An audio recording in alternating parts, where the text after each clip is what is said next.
Cuando me hice la pregunta ¿qué me impide ser yo?, me di cuenta que solo había dos cosas que me lo impedían: mis emociones, en concreto mis miedos, y mis creencias. Me di cuenta que estuve viviendo mucho tiempo mi vida sin ser yo quien la dirigía, como si algo o alguien la dirigiera por mí, y no fui consciente de ello. Y seguía creciendo alimentando mi miedo sin parar mi mente, y no aprendía. Nadie me enseñó a hacerlo. Y seguía en un bucle sin retorno, repitiendo la misma historia una y otra vez, con diferentes personajes, en diferentes momentos de mi historia, en diferentes escenarios, sin ser consciente de mis miedos, hasta que empecé a hacerme preguntas: ¿qué quiero yo? ¿Qué siento? ¿Quién soy? Me di cuenta que esas respuestas estaban en mi interior, en esa parte de mí que tanto me conocía, en esa parte de mí que me acompañaba cuando me sentía sola, en esa parte de mí que me escuchaba cuando nadie lo hacía, que me animaba a encontrar el sentido a mi existencia. Esa parte de mí que ni siquiera tenía nombre, y yo le llamé conciencia. Y encontré la forma de comunicarme con ella entrando en estados de trance cada vez más profundos, donde mis pensamientos se alejaban, donde mi mente se acallaba, donde solo había silencio, donde no había nada y todo a la vez, donde mi cuerpo físico llegaba a desaparecer convirtiéndome en un punto en el infinito. En ese estado yo no comprendía qué estaba pasando. Ni siquiera tenía la necesidad de entender.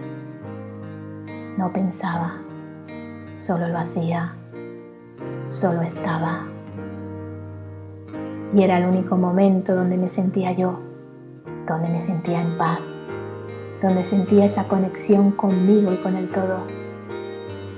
Y a medida que me comunicaba con ella cada día, cada noche, iba encontrando la respuesta a todas mis preguntas, hasta que llegó un día, sin saber por qué, dejé de preguntar.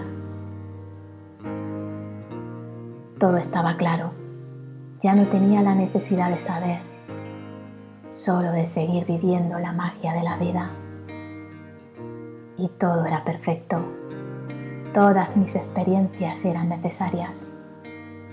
Y a partir de ese momento solo dejé que las cosas sucedieran, sin expectativas, sin pretensiones, sin obsesiones. Y empecé a salir de ese mundo ilusorio creado por mi mente y alimentado por mi ego, y a vivir mi propia verdad. Entendí que vivimos en un mundo movido por el miedo, y que vibrando en el miedo no puede haber conciencia, no puede haber esa comunión contigo mismo, con tu propio Dios.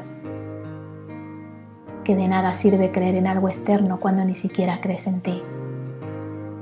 Conectamos hacia afuera en lugar de conectar hacia adentro. ¿Qué me impedía a mí ser yo? Todos mis recuerdos con emociones asociadas y que seguían ahí, condicionando mi presente, atándome a un pasado, impidiendo que viviera mi presente, lo que verdaderamente cuenta. Me impedía ser yo todos mis miedos, que no me permitían entrar en mí, precisamente por miedo a descubrir todo lo que había ahí enterrado, olvidado. Todos mis miedos que me aislaban del mundo por miedo a que me hicieran daño, por miedo a hacer daño yo también. Todos mis miedos a la soledad, al vacío, a que no me comprendieran.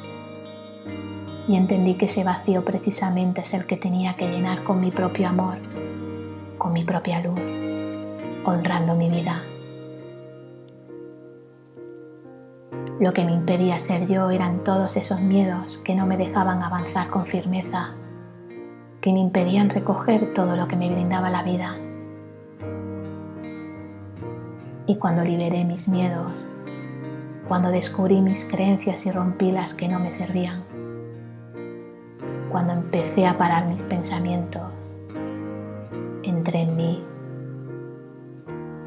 y descubrí que no había en el mundo nadie que me amara más que yo a mí misma, que no habría un lugar donde encontrar esa paz que tanto anhelaba salvo en mí misma, y que no podría haber nadie en el mundo que responda a mis preguntas, porque nadie mejor que yo se conoce. Y de esa forma conecté con el amor, con la paz y con el equilibrio, al liberar lo que me impedía ser yo misma, entendiendo que el sufrimiento es el que hace enfermar y el miedo el que impide avanzar. Me pregunto cómo sería la vida, nuestra vida, si cada uno de nosotros pudiésemos experimentar esa conexión con nosotros mismos, cada uno con su conciencia a su ritmo, saliendo del miedo y viviendo la vida sin sufrimiento. Y ahora te pregunto, ¿y a ti? ¿Qué te impide ser tú?